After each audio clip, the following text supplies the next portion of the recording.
At nagbabalik po ang Doctors on TV. At nandito pa rin po kami sa Fatima University Medical Center at kasama ko pa rin po si Dr. Elizabeth Gota na isang developmental pediatrician. At syempre ang aming mga kasama dito si Mommy at ang kanyang anak na si Jello. Doktora, no, pag-usapan pa natin, since nga pag-usapan natin yung mga developmental milestones ng mga bata. So, nabanggit ni Mommy na may mga napapansin siya kay Jello. So, bago po natin pag-usapan kung ano ba yung mga medyo naiiba sa normal, ano po ba yung mga normal developmental milestones? Kahit maybe brief lang po. Okay. Katulad nga po, no, ang obvious na binabanggit ni Mommy kanina ay ang pagsasalita, no? As early as yung pag-baby pa, no, usually manonotice na natin yung bata ay nagbabubble na, no? Usually at around 6 months, nanonotice na natin yan. Medyo nag-iingay na sila, gusto na nilang magsalita. Eventually, they will improve and then they will develop na matututo na silang magbigkas ng unang salita, no? Usually, kung 1 taon na, may mga matatawag na silang mama, no? And after that, katulad ng ibang bata, dapat natin ini-expect na ma-achieve din nila ang pagdudugtong-dugtong ng salita hanggang sa ito'y makabuo ng sentences. Pero, importante din, of course, na nakikita natin ang pagsasalita ay nangyayari sa natural na konteksto. Hindi dahil minemorize lang or ginagamit nila ito upang makipag-communicate. So, tanongin ko lang po, no, Mommy, since although 8 years old na si Jello ngayon, kailan niyo unang napansin na may parang kakaiba sa kanya pagsasalita? Mga around 6 years old. Oh, so 6 years old na. So kung tutusin, Doktora, ano ba yun? Is it late? Is it still early? Ano po, no? Nung 6 years old na po siya, Mommy, ano po ba ang inyong napansin sa paraan kung paano siya magsalita? Bulol po siya, doktora. Pero mahaba na po ba? Ano po ba yung pagsasalita niya? Ilang words na po ba sa isang pangungusap? Nakakaano naman po siya, kaso po minsan po, pag hindi niya ma-express kung ano yung gusto niyang sabihin, minsan po pag may hinahanap siya, tanong mo sa akin, nasaan yung gamit ko? Sabi niya, imbis na sabihin mo sa akin kung nasaan yung pencil ko, sabi niya, tanong mo sa akin, nasaan pencil ko? Sabi ko yun, gano'n po siya. So, alam ko 6 years old, no? So, pwede bang mapansin o ma-diagnose a little earlier? Okay, oo. Marapat na makikita natin sana yan na mas maaga. Of course, si Mommy, regular po na kung tayo nagpa-follow up sa ating pediatrician, kasama po to sa routine na ginagawa ng pediatrician. Yung po tinatawag namin, doktora, na developmental surveillance at screening. So, Doktora, napag-uusapan natin is yung pagsasalita. Ano pa po ba ang mga areas of development? Kasi I'm sure hindi lang sa pagsasalita. Meron pa po bang iba? Opo. Ang iba't ibang aspeto or areas or main domains ng development ay napapaloob sa major na 5, no?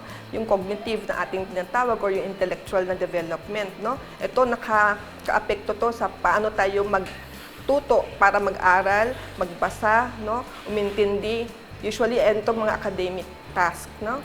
So, ang emotional and social behavior din, no? Kung paano din tayo makipagtalastason o makipag-interact sa ating kapwa. Kung bata pa ang pinag-uusapan, of course, no? Kung paano sila makipaglaro, no? Paano ipahiwatig kung through gesture man o ano ang kanilang kagustuhan, no? Dito ba po pumapasok yung mga separation anxiety? Pwede din po kasi po meron din po tayong tinatawag na bata minsan hindi natin maiwan, ano? Gusto iiyak na lang, laging nakadikit. Oo. No? So, ang ibang aspeto ay pwede din po na tinutukoy natin sa development ng motor or fine motor at saka gross motor skills, which is pag tinutukoy po natin na fine motor skills, yun po ay yung mga maliliit na muscles ng ating katawan, which is like ang ating kamay, no? Paano tayo magsulat, umawak ng kutsara, no? Mag-drawing, no? Ang gross motor naman yung paglalakad.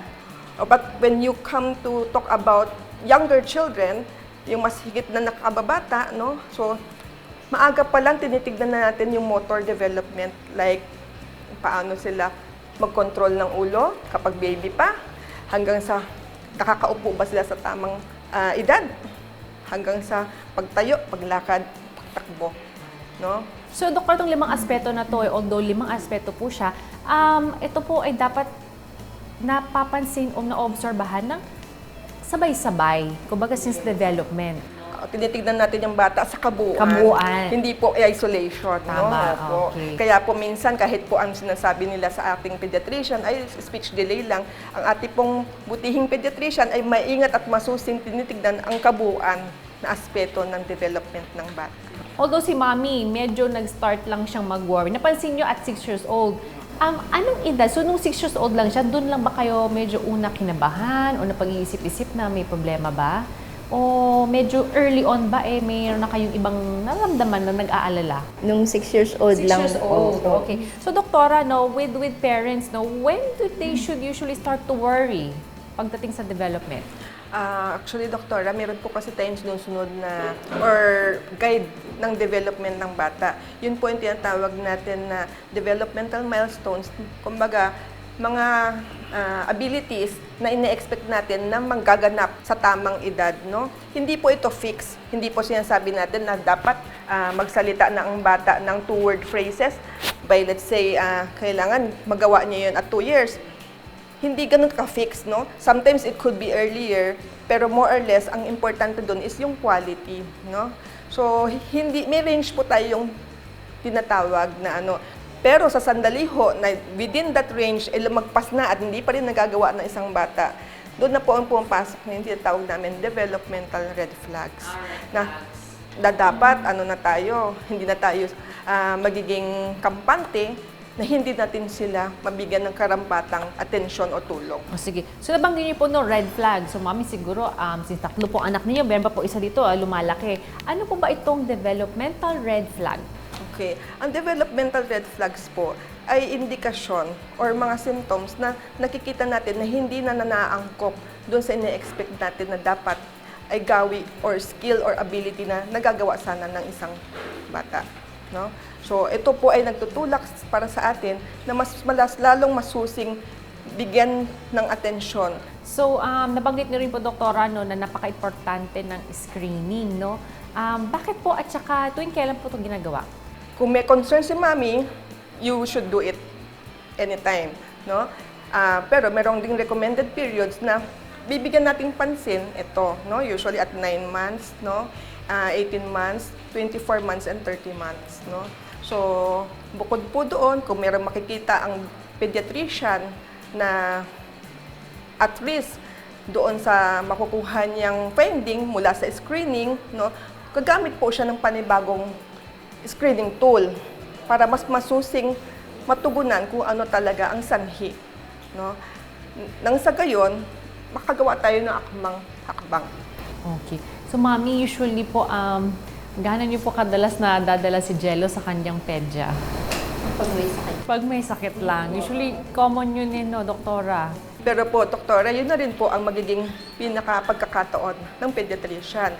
Since alam po natin si mami, 3 anak, no? Talagang ang pagbisita sa pediatrician, paminsan po ay nagiging medyo hindi ganon kadaling gawin, no?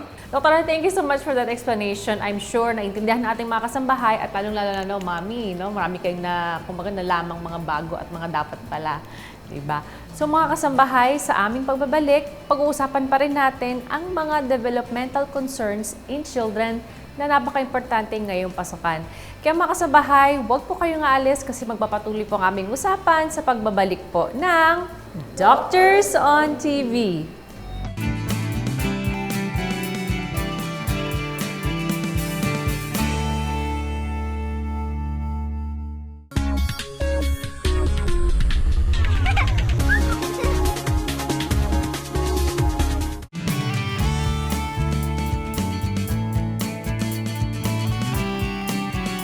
At nagbabalik po ang Doctors on TV at nandito pa rin po kami sa Fatima University Medical Center kasama ang aming developmental pediatrician ni si Dr. Elizabeth Gotan.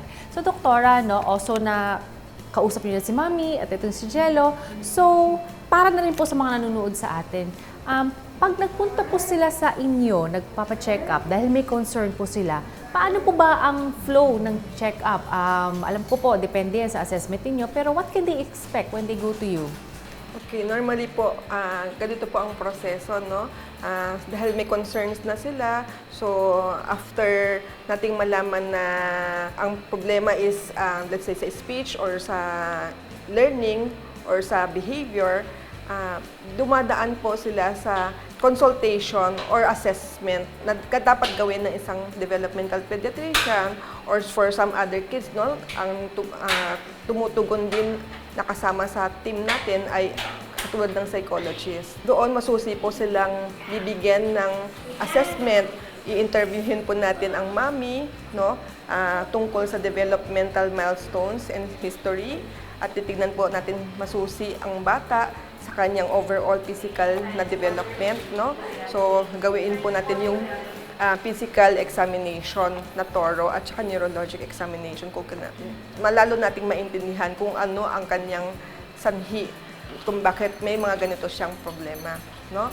Actually, pagkatapos po natin siya makita sa unang pagkakataon, mas maganda po na siya ay regularly na mapa-follow up, no?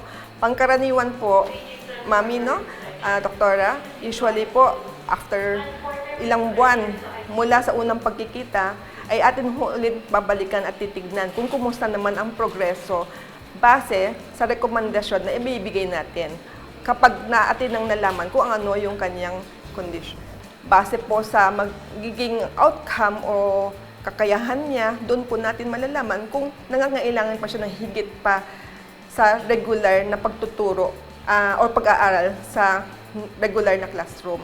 Or maaring mangailangan ba siya ng tulong sa ating mga special educators, no? So, yun po ay mga bagay na dapat mo natin tignan sa kanya para po mailagay si Cielo sa dapat na educational level kung saan siya nararapat para mas ma-optimize natin ang kanyang learning capacity. So, Doktora, thank you for giving us a very clear kung anong ini-expect pag nagpunta po sa inyo. So, I'm sure si Mami, magpapaschedule na po sa inyo para at least ma-assess nyo po ng mainggi at maayos si Jello. So now, just to give us a very short message or at least ano pong advice ang pwede nyong ibigay sa ating mga viewers, lalong-lalo sa mga magulang or yung mga caretakers ng mga bata para po sa mga estudyante? Nais ko pong ibigyan ng emphasis o kahalagahan ang early detection. So, sa pamamagitan po ng early detection, magkakaroon po ng early referral. At nang sa ganon, magtutugunan natin yung pangangailangan ng bata through early intervention. Tandaan po natin na ang early intervention spell a big difference in the lives of these children. At Doktora, I'm sure sa mga viewers namin, they're curious, paano po sila makapagpapaschedule sa inyo? Although, alam ko marami po kayong mga developmental pediatrician, but if they would like to see you? So, maaari niyo po akong tawagan o maaari po kayong kumonsulta sa clinic ko po dito sa Fatima University Medical Center. Tawagan niyo lamang po ang numbers na 293-2701 up to 06. Doktora, thank you so much. And of course, Nanay, marami pong salamat. At yung schedule niyo po kay Doktora, huwag niyo kalilimutan. Sa aming pabalik, matutunghayan po natin yung mga therapeutic interventions na pwedeng maibigay para sa mga developmental concerns in children. Kaya makasambahay, don't change the channel kasi magbabalik po ang Doctors on TV.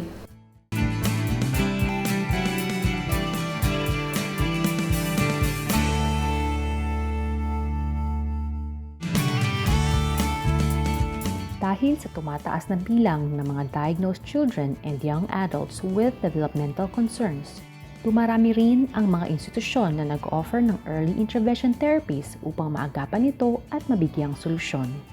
Ano nga ba ang kahalagahan ng early interventional therapy? So, sa interventional therapy or the early intervention therapy, ang pinaka-main goal kasi namin dyan is it's an awareness. We have actually a support group wherein we have the Autism Society of the Philippines. Lalo na yung mga parents out there na may nakikita na silang delay sa mga anak nila, they have to seek advice to the professionals, and these are the developmental and behavioral pediatricians. They have a referral form na ibibigay sa amin. Tapos makikita kasi namin doon kung ano yung mga needs ng bata that time. So kami naman po at bilang sa center, tatanggapin namin yung bata and then we have to do the initial evaluation or the assessment. Then after that, once initial evaluation taken place, Ang gagawin na po namin, bubuo kami ngayon ng isang program para sa bata, and then we have to work as well together with the schedule of the child, and at the same time, we also have to work with the economic, economic issues. Possible po talaga na ma-treat namin yung bata in an earlier stage. At mahabol po namin yung developmental stages na kailangan po ng batang yun. So with all of this consistent therapy, pwede po nating maagapan yung treatment because there's actually follow-through, may follow-up sa bahay. Bahagi ng early intervention therapy ang cognitive behavioral therapy kung saan tinutulungan ng mga behavioral therapist gaya ni Teacher Gary na ma-regulate ang emosyon, ma-develop ang impulse control at mag-improve ang behavior ng mga pasyente. Gaya na lamang ng batang si GN, isang grade 3 student na na-diagnosed with autism. Before we start, we have to talk about the House rule. house rules or session rules. So, what's our first rule? Listen to teacher. Listen to teacher. What else? Mouth. Quiet mouth. Quiet hands. Quiet hands. How do you quiet hands? Okay, good. Sit properly. Okay, good sitting properly. So, our schedule for today is we have to work first, 2 works, and then 1 play. Look, complete one. It's a horse. Where's the head? Come on. Complete head. It's a horse. Oh, it's yun. Oh, complete it. Where is it? Bukod sa cognitive behavioral therapy, bahagi rin ng early interventional therapy program ang occupational therapy.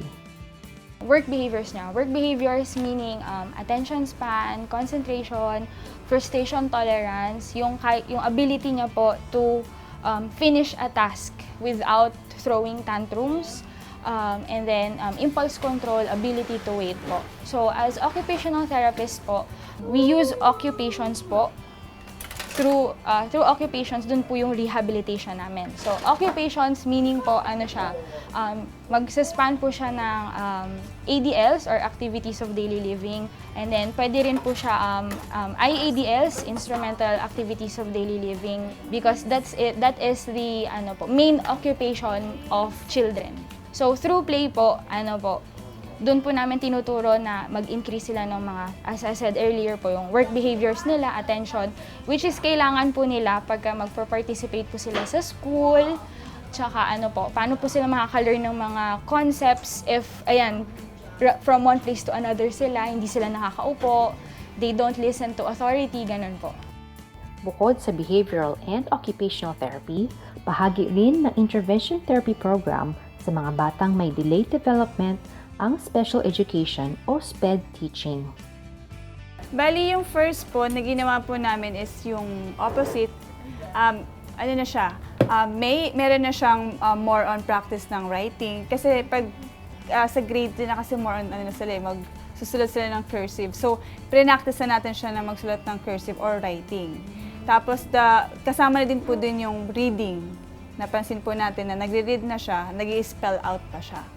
Then, yung next is yung sa ganito, ang ginawa ko naman po dito is eye-hand coordination na rin siya. Na hahanapin niya dito, tapos gumagalaw yung kamay niya, gagamitin niya to para ipunta yung answers dito. So, ang nangyayari, ang ginagawa ng SPED teacher, dun magaling is yung blocking and yung i-divert kagad, ibabalik sa topic. Narito naman ang ilan sa mga epektibong paraan o tips para sa mga batang late talkers gaya ng batang si Jello na sa edad na 8 ay paikot-ikot at paulit-ulit ang salita at hindi maipahayag ng maayos sa salita ang tunay na nararamdaman.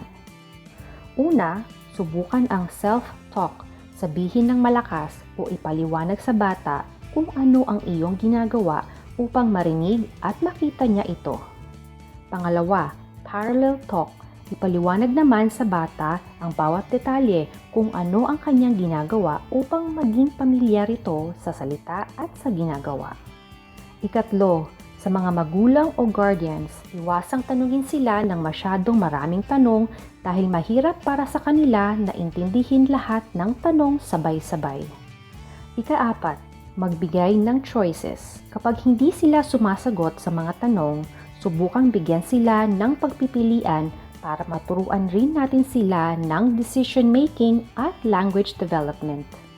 At ika-5, expand their language. Kapag nagsasalita sila at kulang ang salita, kumpletuhin ito at sabihin ang missing words. Nang sa gayon, ito ay kanilang gayahin at ulit-ulitin. For mommies, syempre, I would advise them to know yung developmental milestones. So, we call them developmental milestones. So, for every age kasi of the kids, there are specific skills that are parang expected. Medyo kailangan lang talagang mag-research ng mga parents. And for home therapy naman, I would suggest din, like the other therapists, we suggest that we have consistent time. So, may specific time siya per day para alam ng bata kung kailan siya, kung ano yung dapat niyang ginagawa, regulated yung behavior niya. And then, let's say after studying, we give them time to play. So, ganyan. Usually, ganyan yung mga nagwo-work with kids.